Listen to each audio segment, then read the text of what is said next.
안녕하십니까. 오늘도 정말로 반갑습니다. 유튜브 영어 채널을 통해서 영어를 정말로 재미있게 가르쳐드리고 어느 채널을 통해서 다양한 유튜브 팁 그리고 정보들을 전달해드리고 있는 은우 아빠입니다.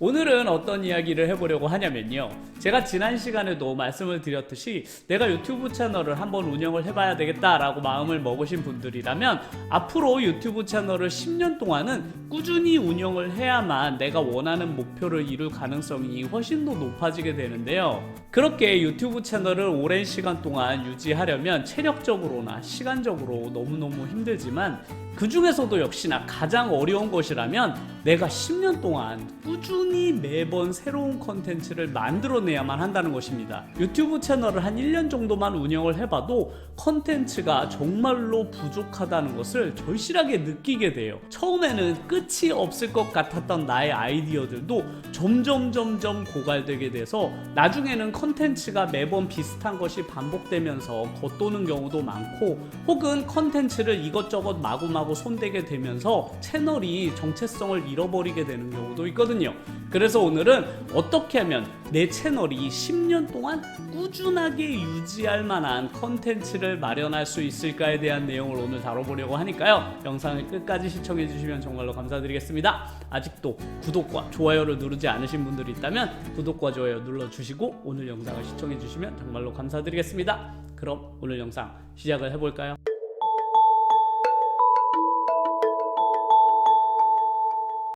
유튜브 채널을 시작하시는 많은 분들은 각자 처음에 시작할 때 주제를 정하고 시작을 하잖아요. 귀여운 아이들을 촬영하는 아이들 컨텐츠라든지 강아지나 고양이 혹은 각종 동물들을 촬영하시는 분들도 있고, 요리를 하시는 분들도 계시고, 여행을 떠나거나 혹은 다양한 음식을 먹어보는 먹방 컨텐츠를 하시는 분들도 계신데요, 아이들을 데리고 이것저것 많이 놀러 다니면서 다양한 컨텐츠를 만들어보고 혹은 음식을 요리하면서 다양한 요리들을 해볼 수도 있죠. 하지만 1년 정도 컨텐츠를 지속해서 만들다 보면 아무리 적극적으로 컨텐츠를 만들려고 하더라도 매번 아이들과 새로운 놀이거리를 만들면서 촬영하긴 쉽지가 않거든요.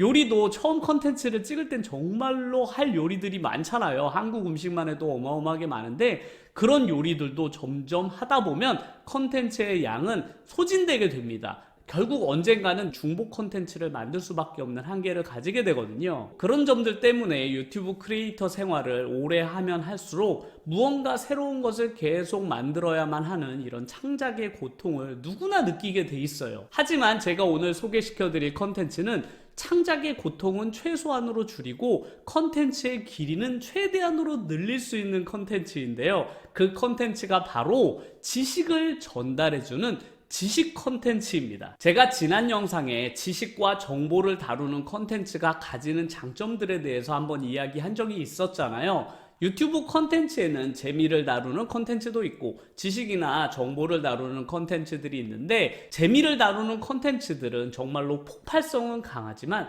그 컨텐츠를 장기간 오랫동안 유지하기가 정말로 어렵다고 말씀을 드렸는데, 하지만 상대적으로 정보나 지식을 다루는 컨텐츠들은 초보 유튜버 분들이 하기에 상당히 적합하다고 말씀을 드린 적이 있는데요, 오늘은 정보와 지식을 다루는 컨텐츠 중에서도 지식과 관련된 컨텐츠를 초보 유튜버 분들이 선택하면 좋은 점들에 대해서 한번 이야기를 해보려고 합니다. 일단 정보 컨텐츠와 지식 컨텐츠는 뭔가 비슷한 것 같지만 서로 차이가 조금 있는데요, 정보 컨텐츠라는 것은 말 그대로 정보가 생명을 가지는 컨텐츠예요. 그래서 그런 컨텐츠가 힘을 받기 위해서는 남들이 모를 때 나만 아는 정보가 있다거나 혹은 남들보다 내가 좀 더 빠르게 입수할 수 있는 그런 정보들이 있으면 힘을 아주 강력하게 가지게 되는데요, 문제는 그런 컨텐츠는 전문가들이 아니면 얻기가 쉽지 않다는 것입니다. 그래서 내가 어떤 특정 분야의 전문가가 아니라면 상대방에게 전달해 줄 만한 그런 고급 정보들을 알기가 어렵기 때문에 초보 유튜버분들은 정보 컨텐츠를 다루기는 쉽지가 않거든요. 하지만 제가 오늘 이야기한 지식 컨텐츠는 아는 사람들에게 이미 공개되어 있는 경우가 대부분이고 그 양도 어마어마하게 많아요. 누구나 쉽게 접근할 수 있고 그 지식들을 습득할 수가 있거든요. 그렇기 때문에 내가 어떤 특정 분야의 전문가가 아니더라도 누구나 지식 관련된 컨텐츠를 제작해낼 수가 있습니다. 그래서 지식 컨텐츠를 초보 유튜버 분들에게 추천드리는 가장 첫 번째 이유는 바로 특정 분야의 전문가가 아니어도 누구나 쉽게 컨텐츠를 제작할 수 있기 때문에 그렇습니다. 예를 들면 요즘에 정말로 주식이 핫한 주제라서 유튜브 채널 중에 주식 관련된 채널들이 정말로 많잖아요. 대부분 주식 관련된 채널들은 나만이 알고 있는 어떤 특정 기업의 정보라든지 최신 경제 지식들을 활용해서 어떤 종목에 투자하면 되는지를 다루는 그런 정보 채널들이 거의 대부분이에요. 하지만 그런 정보 채널들은 내가 주식 전문가가 아니면 그런 유튜브 채널을 운영하기는 어렵잖아요. 하지만 누군가가 주식을 투자할 때 꼭 알아야만 하는 기초 지식들이 있습니다. 예를 들면 재무제표를 보는 방법이라든지 아니면 주식 투자자가 되려면 꼭 알아야만 하는 그런 기초 지식을 다루는 다양한 서적들이 있거든요. 내가 서점에 들려서 다양한 책을 읽거나 다양한 카페들 혹은 블로그들을 통해서 그런 정보들을 내 나름대로 잘 정리하고 요약하고 컨텐츠를 만든다면 매력적인 컨텐츠를 만들어낼 수 있습니다. 그런 지식 컨텐츠를 제작하는 핵심 원리는 세상에 있는 많은 지식들, 책이나 인터넷 강의 혹은 블로그, 카페에 있는 그런 지식들을 유튜브 컨텐츠로 새롭게 재탄생시키는 것이 핵심이거든요. 그래서 누구나 그런 특정 분야의 전문가가 아니더라도 그런 정보들을 부지런하게 수집하고 정리하고 나만의 방식으로 유튜브 컨텐츠로 재탄생시킨다면 정말로 훌륭한 정보 컨텐츠가 될 수 있으니까요. 한 번쯤 도전해보는 것도 나쁘지 않을 것 같습니다. 그리고 제가 초보 유튜버 분들에게 이 지식 컨텐츠를 추천드리는 이유가 무엇이냐면 이 지식 컨텐츠는 시간이 지나도 그 가치가 많이 하락하지 않는 컨텐츠이기 때문에 그렇습니다. 주로 전문가들이 다루는 정보 컨텐츠 같은 경우는 그 정보가 최신성과 비밀성이 높은 경우에 제가 가치가 높다고 했잖아요. 하지만 그런 컨텐츠들은 시간이 지나고 지나면서 많은 사람들이 다 알게 되고 혹은 유행이 지나게 되면 그 정보의 가치가 점점 떨어지게 돼요. 그래서 1년, 2년 혹은 3년이 지나면 더 이상 그 정보는 정보로서의 가치를 거의 다 상실하게 되거든요.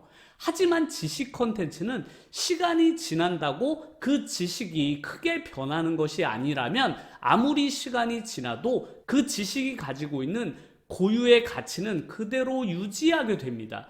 예를 들면 내가 역사에 정말 관심이 많아서 역사 공부를 하는 사람들을 위해서 도와주는 그런 지식 컨텐츠를 만들고 싶다 해서 과거부터 지금까지 역사들을 잘 정리해 놓은 컨텐츠를 만든다면 역사 공부를 하는 사람이라면 누구나 쉽게 찾아서 공부를 할 수 있는 소중한 자료가 됩니다. 그리고 10년이 지난 뒤에도 그 가치는 여전히 살아있게 되죠. 유튜브에는 이런 자격증 공부를 도와주는 그런 지식들을 전달하는 채널들이 많이 있는데 그 유튜브 채널들의 구독자나 조회수가 생각보다 엄청나게 많아요. 그래서 내가 특정 분야의 공부를 한번 해보고 싶다거나 아니면 관심이 있다고 한다면 한 번쯤 이런 지식 관련된 컨텐츠를 관심을 가져보는 것도 좋을 것 같습니다. 그리고 제가 초보 유튜버 분들께 이런 지식 관련된 컨텐츠를 추천해드리는 세 번째 이유는 지식 컨텐츠는 모으면 모을수록 그 가치가 상승하기 때문에 그렇습니다. 제가 오늘 이야기하는 이런 지식 관련된 컨텐츠들은 그 컨텐츠의 숫자가 적을 때는 거의 힘을 발휘하지 못해요. 왜냐하면 이런 지식 관련된 컨텐츠는 그 양이 그 정보의 가치를 결정하기 때문에 초반에 내가 영상 한두 개를 제작할 때는 누구도 관심을 가지지 않겠지만 그 영상의 숫자가 100개 혹은 200개 이런 식으로 늘어나게 되면 그 양 자체가 컨텐츠의 질을 높여주게 됩니다. 왜냐하면 지식 관련된 컨텐츠에 흥미를 보이시는 분들은 대부분 영상 한두 개가 목적이 아니라 내가 그 컨텐츠를 통해서 앞으로 얼마나 공부가 되고 성장할 수 있는지를 함께 판단하게 되거든요. 그래서 만약에 내가 유튜브 채널을 운영하면서 이런 지식 관련된 컨텐츠들을 매주 하나씩 생산해내서 한 10년 동안 채널에다가 다양한 지식을 쌓게 되면 내가 10년 동안 만들어 놓은 그 많은 데이터들은 내 채널의 가치를 함께 높여주게 됩니다. 마지막으로 제가 초보 유튜버 분들께 이런 지식 관련된 컨텐츠를 꼭 한번 해보셔라 라고 말씀드리는 이유는 바로 이런 지식 컨텐츠를 만들고 채널을 성장시키면서 유튜버인 나 스스로가 함께 성장할 수 있기 때문에 그렇습니다. 이 퍼스널 브랜딩이라는 것은 유튜브 컨텐츠를 제작하는 유튜버가 자기 스스로를 상품화해서 나의 가치를 점점 높여가는 것인데요. 저만 같아도 유튜브 전문가가 아니잖아요. 하지만 제가 유튜브를 통해서 얻었던 다양한 정보들 그리고 경험들을 하나하나 나누고 공유하다 보니 어느새 제가 알고 있는 유튜브 지식도 함께 쌓여가기 시작했어요. 그리고 만약 제가 이런 유튜브 정보들을 앞으로 10년 동안 꾸준히 제작하고 전달해주는 역할을 한다면 앞으로 10년 뒤에는 정말로 유튜브 전문가라고 불려도 손색이 없지 않을까요? 그렇듯이 지금 당장 내가 어떤 특정 분야의 전문가가 아니더라도 누구나 관심만 있다면 얼마든지 지식 관련된 컨텐츠들을 만들어낼 수가 있습니다. 쉽게 접근할 수 있는 기초 지식들부터 하나하나 공부를 해 나가시면서 컨텐츠를 만든다면 시간이 지나면 지날수록 어느샌가 자기가 다루는 지식의 수준도 높아지게 되고 그런 컨텐츠의 수준이 높아질수록 본인의 가치도 함께 높아지게 됩니다. 그렇게 되면 유튜브 채널도 성장하게 되고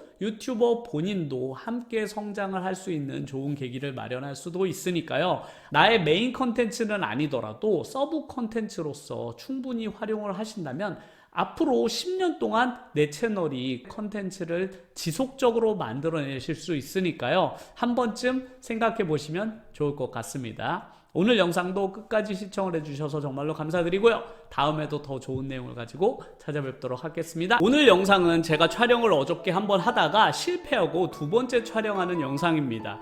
제가 어제 촬영을 할 때는 대본을 다 완성시키지 못한 상태에서 촬영을 그냥 들어갔더니 촬영하는 내내 NG도 너무 많이 나고 이야기의 중심이 잡히지 않더라고요. 그래서 정말로 촬영을 하기 전에는 대본 작업을 꼭 마무리 짓고 촬영을 해야 되겠다 또 한 번 실감하게 되었는데요. 제가 미리 대본을 작성을 하면서 머릿속으로 한번 정리를 다 한 상태에서 촬영을 들어가는 것과 대본을 다 만들지 못하고 즉석해서 내가 무언가를 이야기하려고 하면 역시나 이야기의 흐름도 많이 끊기게 되고 제가 원래 하려는 내용들을 충실히 전달을 못하는 것 같더라고요. 제가 늘 초보 유튜버 분들께도 말씀을 드렸듯이 역시나 컨텐츠를 촬영하기 전에는 사전 작업이 정말로 중요하더라 라는 것을 새삼 느끼게 되었습니다. 오늘 이렇게 준비를 잘 하고 난 다음에 촬영을 하게 되면 제가 촬영한 내용에 대해서도 훨씬 만족감이 많이 들기 때문에 초보 유튜버 분들께서도 꼭 이렇게 사전 작업을 잘 하신 다음에 촬영을 하실 것을 적극 추천드립니다. 그럼 다음 영상에서 뵙겠습니다.